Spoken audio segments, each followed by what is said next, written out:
محمد کا امتی چینل کو سبسکرائب کر لیں اور بیل آئیکن کو پریس کر لیں تاکہ ہر نئی آنے والی ویڈیو آپ تک پہنچ سکے۔ السلام علیکم ورحمۃ اللہ وبرکاتہ۔ آج کی ویڈیو سٹارٹ کرنے سے پہلے ایک بار پیارے نبی صلی اللہ علیہ وآلہ وسلم پر درود پاک پڑھ لیں۔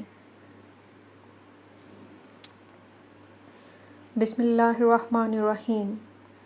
حضرت عائشہ رضی اللہ تعالیٰ عنہ کہتی ہیں کہ مجھے میرے سرتاج صلی اللہ علیہ وآلہ وسلم کی کسی بھی زوجہ پر اتنا رشق نہیں آیا جتنا حضرت خدیجہ رضی اللہ تعالیٰ عنہ پر رشق آیا، حالانکہ میں نے انہیں دیکھا نہیں مگر آقا صلی اللہ علیہ وآلہ وسلم ان کا ذکر بہت زیادہ کیا کرتے تھے اور کبھی بکری ذبح فرماتے اور اس کے گوشت کے ٹکڑے بناتے اور حضرت خدیجۃ الکبریٰ رضی اللہ تعالیٰ عنہ کی سہیلیوں کو بھیجا کرتے اور فرماتے وہ ایسی تھیں، خوب تعریف فرماتے اور ان سے میری اولادیں ہیں۔